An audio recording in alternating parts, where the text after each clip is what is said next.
say thank you. And that's what these four humble and brave humans did. Leaving the central fire, they went to each living thing with a gift and said, "Thank you. Thank you for coming." It is important to know that for these ones to come to a place where they could give their gifts, life had worked them, at times, into a pulp. For finding our gifts is no easy process. In fact, this business of finding our gifts is what this is all about. The aim of this council was for each person to rediscover what they came here to do and to live impassioned again. In the long thread of the history of coming together, something was accepted that wasn't true. That for us to live into our greatness, we have to sacrifice who we are, bottle up and break down in the confines of our own misery. What debauched the last council, and what led to this council, was that the world had accepted this old story, and the mounting corruption had bled into the fabric of what sustains life, our planet. Feuding between humans was incessant. Nearly everyone wanted to outdo someone else because they thought the purpose of life was getting what you want for your own sake, not for the sake of coming together and doing things that cannot be done alone. It took years for the four to come together and unravel what stood in the way of their own becoming. Each one of them had to abide by their unique gift and by the agreements they had made with each other. In full knowing that the outcome of the council was unknown, they made their way back towards the fire. Heat pressed into the circles as the fire roared. The four humans began to speak. The story of old has gripped our attention so effectively that we have not seen how much damage it has done. It has been too gradual for us to notice. The world we stand before today has been influenced by a pervasive force that aims to reduce, divide, and disconnect us into individual parts, making us incapable of working together by any other means than domination. There is a way we can come together to work towards a better world, and that is by remembering what we each came here to give. When we each allow ourselves to be claimed by our own gifts and genius, we find it can work with the gifts of others.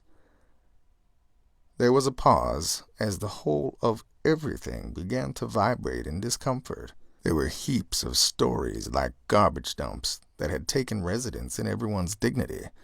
For anything to find its way through the oasis of the heart and the nobility of beholding the living world again, much needed to be done. The task was too big for one individual. You see, the four came from very different backgrounds, from homelessness to wealth, from security to gambling everything for the unknown, from never being seen to the ancient bartering of the soul with real joy, from the contractions of intimacy to the liberation of union that feeds more than one's own desires for attention. The four humans stood at the center of the fire, not from success, but from failing over and over again and continuing to show up.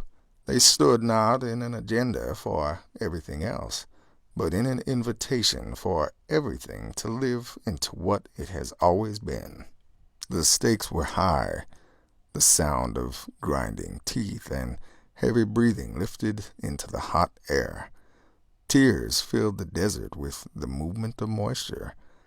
All the people looked left and right at the ones standing next to them, at once looking towards forgiveness, and at once hot to pounce with rage.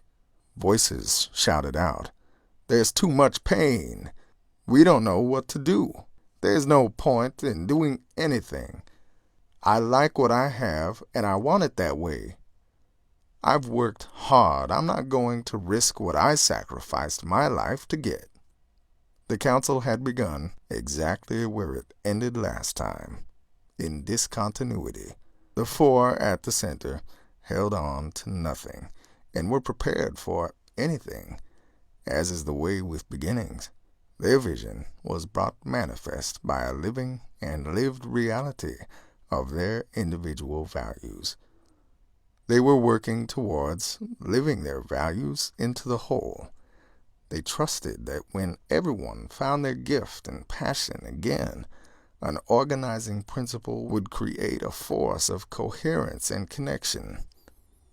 Though the whole of creation was in a knot, and getting to everyone's values was challenging, the lens through which people were looking through had been muddled. A voice rose above the others. It's the system. It's the systemic issue that has caused us to be this way with each other, a system of hierarchy, power, and control. Blame was cast in all directions. Dialogues carried the weight of mountains. Stories belittled everyone into adolescent ambitions.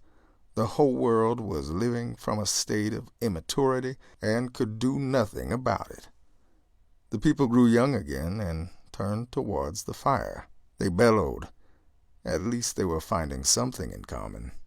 They were looking for what they had lost long ago, and little did they know what they lost had come looking for them. The fire dimmed, and the four pointed in the direction of reclaiming the gift. The four spoke. Through the ages there have been initiations to bring us into our own becoming. They have been forgotten, and now it is time to pass through that ancient gateway. The landscape transformed. A passageway that everyone would have to go through revealed itself. It was a passage into the belly of the world. They continued. In the underworld are beings that are willing to take someone else down to prop themselves up. The purpose of initiation is to encounter these beings and reclaim them as noble aspects of the soul. The result of not doing this is the tragic outcome of our world today. Filled with the possibility of remembering their true potential, the people regained some sense of hope, the way forward revealed. Marked by a thin veil, one by one, they began to enter into the underworld.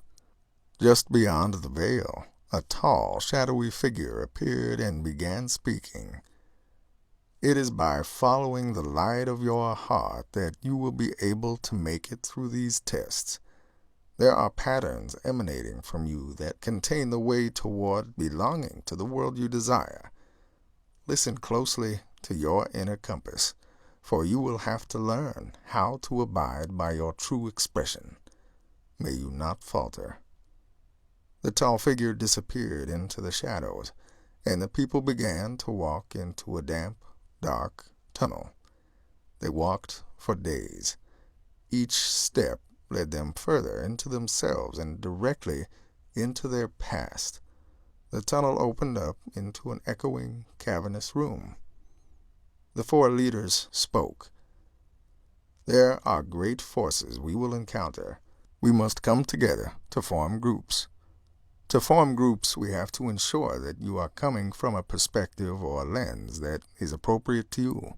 Through working with their appropriate lens of which each individual perceived the world, gifts were clarified and took mobility. The leaders continued. The gift each person carries is discovered by remembering your past and the little things that inspired you when you were young. There will be stories there that contain the truth and will be uncomfortable. But by working together and living into the discomfort, the full breadth of your gift will come clear. Discovering their gifts required different amounts of time for each individual. While some had to live into the rage, some needed quietude, and some needed connection. Everyone needed to discover their sovereignty and to meet the world from there. Deliberately, they worked together to remember. It was painful, joyous, liberating, and real. As time went on and gifts became clear, the groups formed around the perspectives their gifts directed. Because these groups were formed out of the innate design of our planet, they weren't one or two-dimensional. They took the form of spheres. Each person was in more than one sphere, and each sphere encountered their own challenges. Discovering a unifying principle, the people looked around the cavernous room at the center of the world. They had been there for a long time, and in the middle of their work the room echoed as a voice yelled, "Stop! You are not welcome here." A strange chatter of voices burrowed in the walls. They weren't alone. The sound of metal grinding against metal ricocheted around the cavern. An entirely mechanical and soulless form, made of the conditions of the uninitiated, met each group with an agenda-bearing presence. Its sole purpose was to ruin each sphere. Pieces of shattered metal fell off the mechanical beast as it walked. It smelled of burnt plastic and sweat caustic gases. It held the memories of hundreds of years of forgotten grandiosity. Its very presence wrenched at the people's guts. It came for the women first, throwing glass boxes of displaced tears. The boxes carried the mysteries of the embodiment of the earth herself. That is, the tears were the women's, and they were the oceans, rivers, springs, and rains. To reclaim the tears, they needed to fight this mechanical beast. With each hurl of conditions, the beast would cry out a slur of literalism. "You never have and never will be enough," it screamed. The women responded with remembering the beauty of every inch of their body and soul with such fecundity. The cavern began to sprout red and white roses. Something inside the women began to dance. The beast came at them again, thundering, "You will always be mine." The women, young and old, looked at each other with a glance disturbing the beast and baffling its self-indulged righteousness. They didn't have to speak any words back, but began to sing amongst themselves an archaic song very few know today, an incantation of unity with each other and the whole of life. Each piece of the wild earth was sung, named, counted, and rehydrated in the hearts of the women. The women became so beautiful that even the clouds wanted to caress them with water. It began to rain in the underworld, dampening the austere persuasion of the beast. This went on as the women met each insult with ancient wisdom, until the women had integrated and remembered themselves so deeply into life, the beast turned its gaze towards spheres of men. The men, having listened to the singing of the women, learned a thing or two. They knew their power to defeat the beast was to stand together under any conditions. Their love greater than fear of their own whittled desires. Each push the beast made pushed them closer to their own gifts. They embodied courage. The beast shouted, "Compete! Compete against each other. You could do better. Come on, be men. The world will remain dull and unsophisticated if you don't grow." The men knew the underworld isn't always for growth, expansion, and scale, but for developing depth. They each sent roots down into the well of their grief and wept for the sorrows grown out of separation. Each tear brought them closer together. Their hearts came alive, turning their longing into belonging.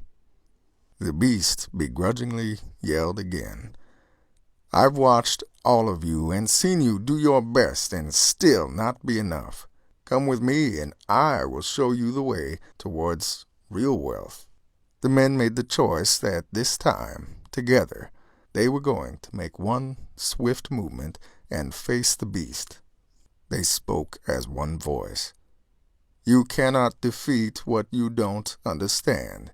And what you don't understand is that when one of us succeeds, we all succeed. The desire to pull life from the world has been replaced with the magnificence of giving what we have to the world. We'd rather become bees than always be looking for honey. The men wrapped a bundle of the strength they collectively made from their willingness to work together and blew into the beast. The beast, disgusted and sneezing like a dog that just snorted cayenne pepper, turned towards the people that lived in between men and women. Before the beast could even utter a word, they came together in a holy racket of rattles, drums, and righteous messiness, circling the beast and reducing the final touches of its identity into compost. The people reunited, remembering the dreams they always had and how good it was to strengthen within community. The patterns inside of them gained strength and began to harmonize with energy grids of the earth, revealing instructions for the way towards a better world. The light inside each individual and sphere was empowered. They walked with the competence of the earth.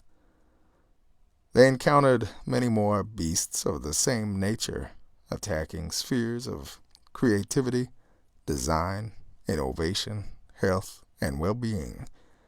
The tests the people encountered were many and lasted for years. With each challenge within and without, the people further organized around the principles inherent in the design of the spheres. The spheres were based on the perspective lenses, gifts, and values of the individuals. Thus, they made decisions that honored everyone. The organizing structure of each human, the DNA, took its full expression and manifest from individuals into collective spheres. No matter how small the gift or sphere, they could grow unencumbered and free because their design was inherent to the whole. Their growth mirrored depth. With each step the people took, they walked closer to their destiny. They also walked closer to trouble. After leaving the cavern of beasts, they entered into a river and began to float downstream until they found themselves at the edge of the underworld. The river had opened into a sea that disappeared right into another story. It was here that the famous enchantress of the Little Death lived. She was the keeper of parables, and to pass beyond her the people had to answer her question. It was an ancient gambling that we all must do if we are to do anything worth risking everything for. The enchantress appeared wearing garbs of 1,000 expressions. She was able to transform faces at any given moment. She had the appearance of a distorted human, sometimes sexy, sometimes hideous. No one quite knew what she was. She spoke. "Ah, I see you have arrived," licking her lips and smacking her belly. "I love the smell of humans. They are a little chewy, but a delicacy these days, as not too many are willing to talk with me. I don't think I'm that bad." She confronted the spheres, her question simple. She hissed between her lush Angelina Jolie lips and drooping, wart-riddled nose. "What is next for you?" The 4 leaders jumped in front of the people and said, "This is a trick question. What she wants is everyone to claim the future. But the future is unknown. Do not be fooled. Her question will remove us and bring us somewhere else in some distant future. The future isn't ours to give away or to own. The question is not what is next, but how will we approach what is next with who we are. In other words, the underworld is the place of ideas. Meeting the enchantress of the Little Death is how they put skin in the game and say, "This is who I am." Ugliness always demands the truth. The leaders continued. Remember what you came here to give, and the gift will speak for itself. The work is to envision a place worth calling the gift into. The enchantress of the little death frowned. The four continued, "We have been entrusted with a home. It is our world. Let us live giving what we have and treasuring what we receive." The enchantress of the little death whispered, "What is your choice? For, after all, you do have a choice with your life." The people looked towards each other and remembered the world above, their home. They remembered people working together in systems that are a reflection of the planet that sustained them, that everyone's gift interrelated with everyone else's, building responsibility by means of their lenses and spheres formed. They were filled with the desire to participate, not out of obligation, but out of a true desire to be with each other, because their internal lives and external conditions weren't in perpetual conflict. They loved being with each other. They remembered this wasn't only for them, but a gift to the coming generations. They wanted a home for tears, laughter, and feasting, a place for elders and young children to swap stories, barter for pajamas, and wade in open streams, a place to beguile the moon to shine and the sun to fall in love with humans every day. They grew closer and closer to the veil of the underworld as each person remembered and shared their love of the world. The earth herself began to contract and expand, giving birth, as if emerging from a dream. The people, fresh as newborns, were birthed back into our world as adults, willing to be responsible for what they had been given, life. The fire was lit, and the whole of humanity took form in concentric rings.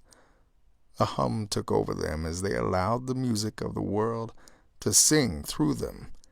They looked at each other, not quite sure where to go next, but knowing who they were and that they had a gift. Just as the four leaders had begun in the council, the whole of humanity looked at each other, bearing gifts and saying, "Thank you." The ancient council grounds had been transformed by the gifts everyone carried. The memories of the soul had a place to live. And so it continues to this day. People are called into council to remember the gifts they each carry. They come together to reclaim what they think they have forgotten, always returning to their homes, actualizing their deepest memories of a magnificent world. As for the four leaders, well, they left the council and are amongst us today, calling more councils in different regions of the world, inviting and guiding everyone to remember their gifts, work in innovative and distinguished communities, and together piece a little bit of the world back together. In regards to the enchantress of the little death, well, she is in the underworld just waiting for us little humans to make it through our tribulations long enough to answer her quandaries. She's always hungry. Just go down there and find out for yourself.